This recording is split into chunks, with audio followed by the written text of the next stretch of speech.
E aí, galerinha, como é que vocês estão? Hoje vamos trabalhar vozes verbais, né? Vozes verbais não, ele faz mais parte de morfologia do que de análise sintática, mas está bem relacionado, gente, com o assunto de análise sintática, principalmente quando você estuda a parte de termos integrantes, aí tem o agente da passiva, né? Então, para você saber o que é agente da passiva, você tem que saber o que é voz verbal também, né? O que é voz passiva analítica. E vamos trabalhar tudo isso daqui desde já, beleza? Então, antes da gente começar, eu peço que você curta o vídeo, né?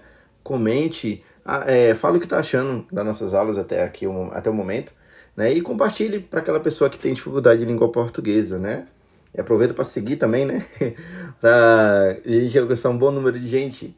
Então, fiquem com nossa aula a partir de agora. Então vamos começar. Ó, o que é vozes verbais? Vozes verbais, né, é um assunto que está dentro de morfologia, lá na parte de verbo, é onde você aprende a relação do verbo com o sujeito, né?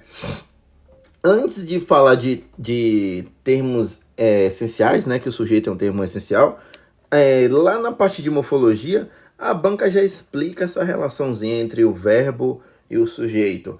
É uma relação bem recíproca na língua portuguesa, né? Essa relação, gente, tem dois tipos. Existe a relação ativa, né? É quando o sujeito ele vai praticar a ação do verbo, e temos a ação passiva, é quando o sujeito ele vai sofrer a ação daquele verbo. Então, a relação do verbo com o sujeito é uma relação ativa e passiva. Uma hora o sujeito vai praticar a ação do verbo, outra hora ele vai sofrer a ação daquele verbo, viu? E detalhe, observaçãozinha, para que exista essa relação, né? O sujeito não pode ser inexistente. É óbvio, porque é o seguinte, para ter essa relação de agente e paciente, tem que existir essa pessoa, né? Então, o sujeito ele tem que ser ou determinado, simples, composto ou desinencial, ou então indeterminado. Talvez eu não saiba quem é, mas alguém praticou aquela ação ou sofreu aquela ação ali, beleza? Então, essa relação nunca será quando o sujeito ele é inexistente. Porque quando fala que o sujeito é inexistente, ele quer dizer que não existe sujeito naquela frase ali. Então, a relação aqui entre o sujeito e o verbo, né, essa relação de agente e paciente, de ativo e passivo, tem que ser com um sujeito determinado, viu? E quando se fala de vozes verbais, existem 4 na língua portuguesa. Existe a voz ativa, né, é quando o sujeito ele vai praticar a ação do verbo. Temos a voz passiva. A voz passiva ela é dividida em 2 partes. Existe a voz passiva analítica e existe a voz passiva sintética. Vamos falar de cada uma daqui a pouco, viu? Mas lembre que toda voz passiva, o sujeito da oração, ele não pratica mais a ação do verbo, e sim sofre a ação. Então, voz passiva, seja ela analítica ou voz passiva sintética, o sujeito ele vai sofrer a ação daquele verbo ali, beleza? Voz reflexiva, pessoal, é quando o sujeito ele pratica e sofre ação nele mesmo. Ou seja, ele mesmo pratica a ação e ele mesmo sofre a ação do verbo. Quando eu digo bem assim, João se feriu, dá a entender que ele feriu ele mesmo, a si próprio. Então temos aí uma ação reflexiva, onde ele pratica e sofre ação ao mesmo tempo, com o verbo, viu? E temos a voz recíproca. Perceba que nos anteriores eu falei sujeito, no singular, né? Na voz recíproca, aqui são sujeitos, ou seja, tem que ser mais de uma pessoa praticando e sofrendo a ação entre si, ou seja, uma com a outra. Se eu falo João e Maria se abraçaram, dá a entender que um abraçou ao outro. São 2 ações recíprocas aí, né? Onde um praticou a ação de abraçar, ao mesmo tempo a outra pessoa, então formou uma chamada reciprocidade. Então existem 4 tipos de vozes na língua portuguesa: ativa, passiva, reflexiva e recíproca. Só mais uma observação, alguns gramáticos não registram essa voz recíproca não, viu? Os gramáticos gostam de chamar de voz reflexiva recíproca.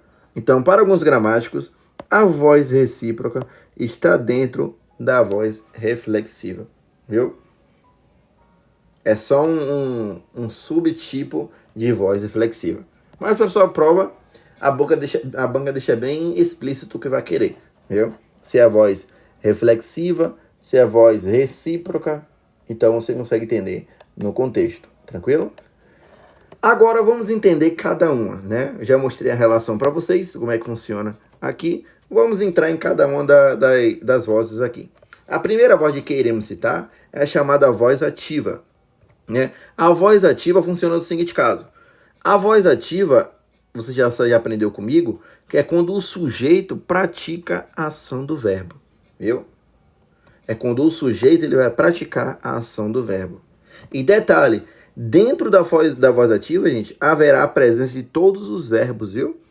Tanto o verbo de ação quanto o verbo que indica estado, viu? A banca, quando costuma cobrar questões de vozes verbais, ela parte assim. Ou ela vai para a questão de assinar a alternativa de uma voz ativa. Aí você sabe que a voz ativa é quando o sujeito pratica a ação do verbo, né? Ou ela vai assim, gente, ou então ela pergunta a questão da transposição de voz, que é um bloco para a próxima aula. Eu vou explicar para vocês também como funciona isso. Mas saiba que para você identificar a voz ativa, lembre que o sujeito ele vai praticar a ação do verbo. Então, se você encontrar um sujeito praticando a ação daquele verbo ali, temos a chamada voz ativa, viu? E na voz ativa haverá a presença de todos os tipos de verbo, desde verbo que indica ação até verbo que indica estado. E você sabe que verbo que indica estado é chamado de verbo de ligação, né? E verbo que indica ação temos vários. Temos o transitivo direto, o VTDI, o VTI quer dizer, o VTDI, que é o bitransitivo, e temos o verbo intransitivo, beleza? Então aqui dentro da voz ativa pode existir qualquer tipo de verbo. Olha os exemplos aqui, ó. Quando eu digo, eu comprei um carro, perceba que o sujeito da oração aí, que é o eu, né? Sujeito simples, ele está praticando a ação. Quem compra uma coisa. Eu comprei o quê? Um carro novo. Então, comprei aqui é um verbo transitivo direto e um carro novo é um objeto direto. Então, temos uma voz ativa. Por que voz ativa, Alisson? Porque o sujeito está praticando a ação do verbo. Quando eu digo, João está doente, né? João está doente. Quem é que está doente? João, sujeito simples. Perceba que o estar aí não está indicando ação nenhuma. Aí é o estado de João naquele momento. É um verbo de ligação, né? E doente é predicativo do sujeito. Mas mesmo assim, gente, não deixa de ser voz ativa. Porque na voz ativa, ou o sujeito ele pratica a ação, ou então indica um estado sobre ele ali. Então aqui é uma voz ativa também, ó. É voz ativa aqui no contexto. E outro exemplo. Hoje ele chegou cansado do trabalho. Ora, você sabe que todo verbo que indica movimento, né? Eu expliquei lá na parte de predicação. Todo verbo que indica movimento é um verbo intransitivo. O sujeito aqui é o ele, né? O sujeito simples da frase. Chegou. Cansado aqui é predicativo do sujeito, que está atribuindo uma qualidade momentânea a ele. Do trabalho é adjunto adverbial de lugar. E hoje, adjunto adverbial de tempo. Então, você já sabe aqui que o sujeito está praticando a ação do verbo é voz ativa também. É voz ativa.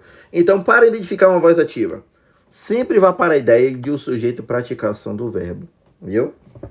Que você encontra, você consegue matar. Se não indica ação, vai indicar um estado e também é voz ativa no contexto. Já a voz passiva, né? Agora vamos falar da voz passiva analítica. Como é que ela funciona? Como é que eu vou encontrar uma voz passiva analítica? Na voz passiva analítica, o sujeito ele vai sofrer a ação do verbo. Diferente da voz ativa, que o sujeito pratica a ação. Na voz passiva analítica, o sujeito ele sofre a ação do verbo, viu? E detalhe, haverá sempre a presença de locução verbal dentro da voz passiva analítica. Viu, gente? É você encontrando essa sequência, ó. Verbo ser, estar e ficar como auxiliar.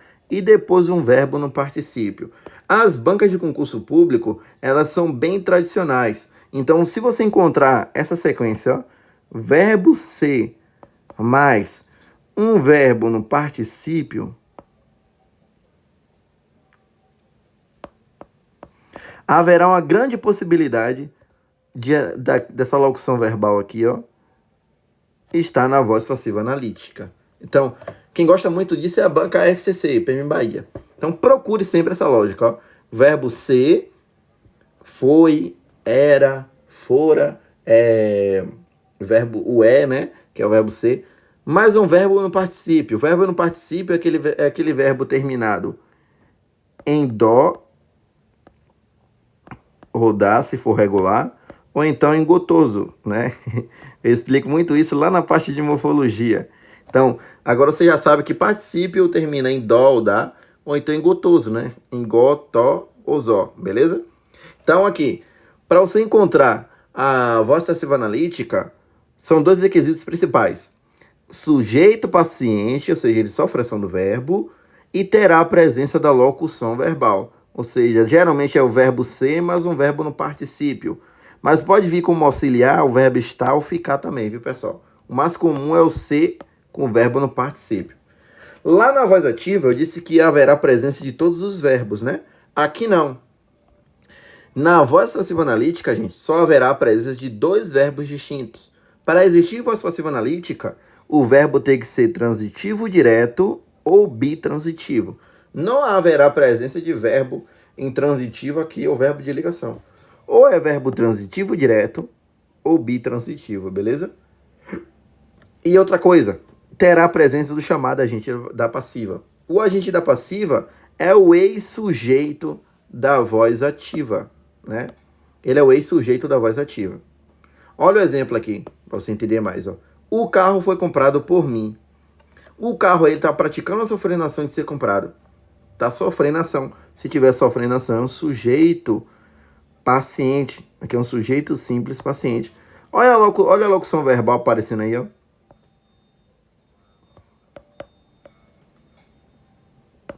Verbo ser, que é o foi, né? Que é o verbo auxiliar. E temos o verbo principal, que é o comprado. Agora, quem é que está praticando a ação de comprar esse carro? Por mim, que é eu aqui, ó, chamada agente da passiva. O agente da passiva você estudou lá na parte de termo integrante, né? Se você não pegou essa aula direito aqui, peço que volte para revisar. Mas sabe que o agente da passiva é aquele termo que vai praticar a ação do verbo na voz passiva analítica. Outro exemplo, quando eu digo, ó, às vezes sou vencido pelo cansaço. Temos, às vezes, locução adverbial de tempo, né? O adjunto adverbial. Quem é que é vencido pelo cansaço? Eu. Só que ele não está escrito na frase, mas você consegue identificar aqui no contexto. Ó. Temos um sujeito oculto, que no caso aqui é o eu, né? Sou vencido é uma locução verbal. É a locução verbal. Sendo que essa locução verbal temos o verbo auxiliar, que é o verbo ser, de novo, ó, verbo ser. E temos o verbo no particípio terminado em dó, que é o vencido, que é o verbo principal da locução verbal. Quem é que está praticando a ação de me vencer? Aqui o cansaço. Então o cansaço é o chamado agente da passiva. Porque está praticando a ação de vencer o sujeito aí da hora da frase. Outro exemplo, ó. Ele está sendo bem remunerado. Pessoal, muita gente confunde, né? Se atrapalha um pouquinho, acha que na voz passiva analítica a locução verbal tem que vir obrigatoriamente com dois verbos somente e pronto. Não, isso não é obrigatório, viu? O essencial ter que ter no mínimo um verbo auxiliar e o verbo principal, viu? Mas pode haver de uma locução verbal ter mais de um verbo dentro da voz passiva analítica. Olha o exemplo aqui, ó. Ele está sendo bem remunerado. Quem que está sendo bem remunerado? Quem está sofrendo a ação de ser bem remunerado? Ele, que é o sujeito simples e paciente da frase. Olha a locução verbal aqui, ó. Está, verbo auxiliar, sendo verbo auxiliar, remunerado, verbo principal.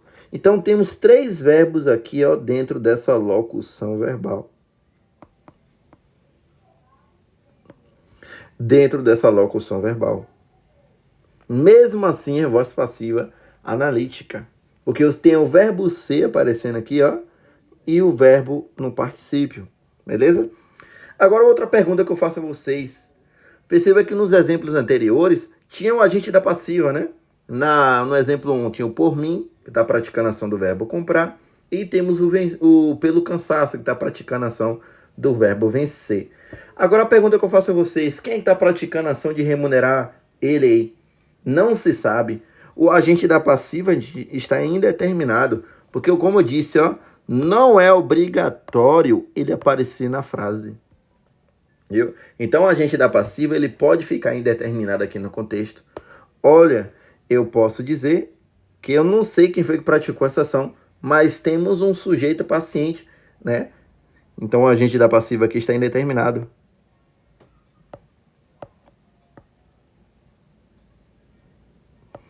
Isso acontece quando o sujeito da voz ativa ele está indeterminado. Quando eu digo, ó, compraram uma casa. Temos aí uma voz ativa, né? Que alguém está praticando, só não sei quem foi que praticou essa ação do verbo. Quando eu mudo de voz, fica uma casa foi comprada. Continua sendo um agente paciente, porque eu não sei quem foi que praticou a ação. Então, o agente da passiva fica indeterminado nesse contexto. Então, isso que é a voz passiva analítica. Você vai procurar duas coisas. Primeiro, logo de cara, o sujeito paciente, ou seja, sofrendo a ação do verbo, e a locução verbal, verbo ser mais um verbo no particípio. Tendo esses dois requisitos, não há um porquê, o porquê de não ser voz passiva analítica, viu? São os requisitos principais aí. Agora vamos falar da voz passiva sintética, né? A voz passiva sintética, ela funciona da seguinte maneira. O sujeito também vai sofrer a ação do verbo, viu? O sujeito também vai sofrer a ação do verbo. E o verbo também precisa ser transitivo direto ou bitransitivo. Então, qual é a lógica? Na voz passiva, seja ela analítica ou sintética, o sujeito sofre ação e o verbo ali tem que ser transitivo direto ou bitransitivo, beleza? E haverá a presença do pronome passivador, que é esse sizinho aqui, ó. Ele tem que aparecer de forma obrigatória. E detalhe que todo mundo escorrega aqui, ó. Quando se trata de voz passiva sintética, gente, o verbo concorda sempre com o núcleo do sujeito paciente, viu? Quando se trata de voz passiva sintética, repetindo, quando se trata de voz passiva sintética, o verbo concorda sempre com o núcleo do sujeito paciente. Olha os exemplos. Quando eu digo, ó, comprou-se o carro. Quem compra, compra alguma coisa. Verbo transitivo direto. Esse se aqui, ó, é partícula apassivadora. E o carro está sofrendo a ação de ser comprado. Temos a chamada voz.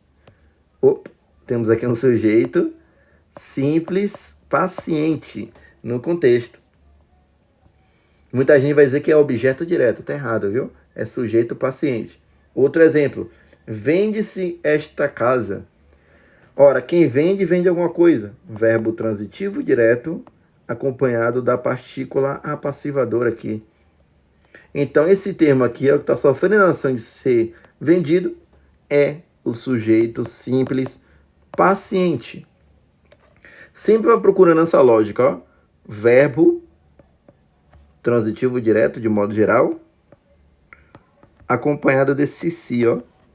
Teoricamente será voz passiva sintética.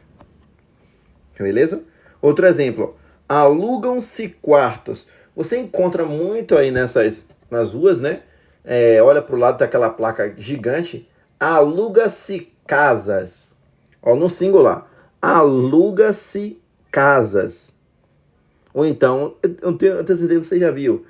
Aluga-se apartamentos. Ou então, aluga-se quartos. Tudo isso é errado na língua portuguesa, viu? Porque eu disse, ó, quando temos, ó, verbo transitivo direto, porque quem aluga, aluga alguma coisa, né? E esse si é partícula passivadora. Quando temos esse caso, gente, o verbo ele vai concordar com um sujeito paciente. Quem está sofrendo a ação de ser alugado aqui? Os quartos, sujeito simples, paciente. E está no plural. Então o verbo tem que ficar no plural, viu? Então o verbo, quando está na voz passiva sintética, ele concorda sempre com o sujeito paciente. Sempre concorda com o sujeito paciente, beleza? Então essa é a voz passiva sintética. Procure sempre essa lógica, ó. Verbo transitivo direto acompanhado do si. Aqui será voz passiva sintética.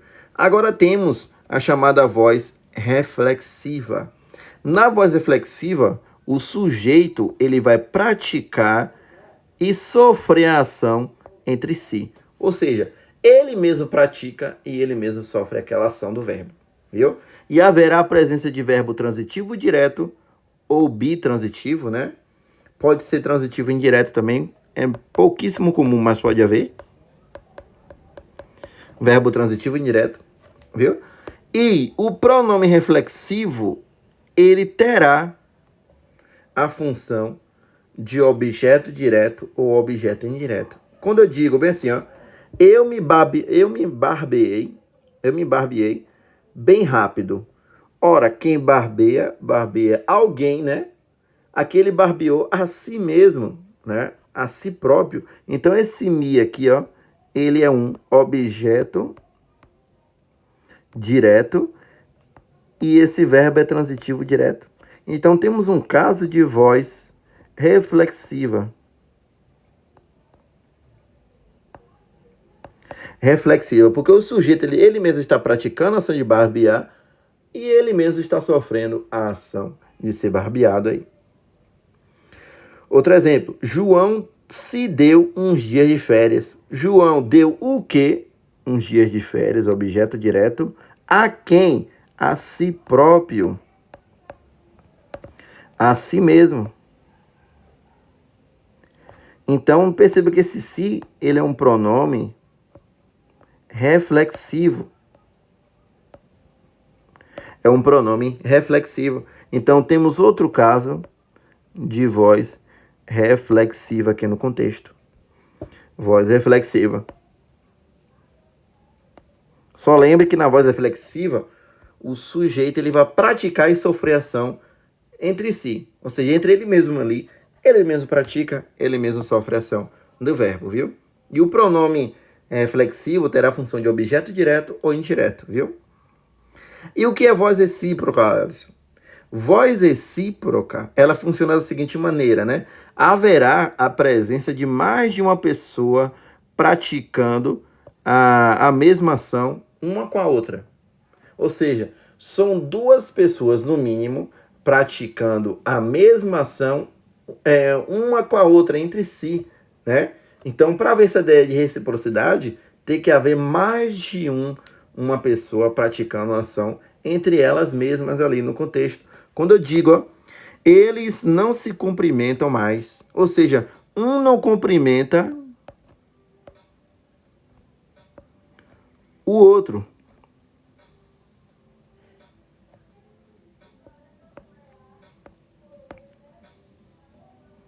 Dá a entender que eles não cumprimentam um ao outro, né? Então há uma ideia aí, pessoal, como vocês podem ver, de reciprocidade. Eu não vou, por exemplo, eu não vou cumprimentar João e João não vai me cumprimentar. Então aí houve uma ideia de reciprocidade. Então é uma voz recíproca. Eu vou botar reflexiva. Recíproca. Viu? Outro exemplo. Espero que vocês se entendam. Dá a entender que espero que vocês se entendam entre si. Um com o outro. Não dá uma ideia de reciprocidade? As duas pessoas não precisam praticar a mesma ação uma com a outra? Então temos uma voz recíproca aqui, ó. Não vem caindo muito em prova, pelo que eu tenho observado. As bancas procuram muito diferenciar a ideia de voz ativa, voz passiva analítica ou então voz passiva sintética. Fique de boa que você consegue entender. Só observe que na voz ativa o sujeito pratica a ação do verbo, na passiva analítica o sujeito sofre ação e sempre vem nessa lógica, ó, verbo ser mais particípio. Na voz passiva sintética, além do sujeito ele sofrer ação do verbo, né? O verbo ele tem que vir acompanhado desse si, né? Que é chamado de partícula passivadora. E o verbo tem que ser transitivo direto ou bitransitivo no contexto. Tranquilo? Então, na nossa próxima aula, eu vou estar falando para vocês sobre a transposição de voz, né? Da ativa para a passiva, né? Que é muito cobrado em prova. Eu vou mostrar alguns elementos, né? Nessa tabelinha aqui, como vocês podem ver, para não passarem tanto aperto assim. Tranquilo? Então, aguardo vocês na próxima aula. Até já!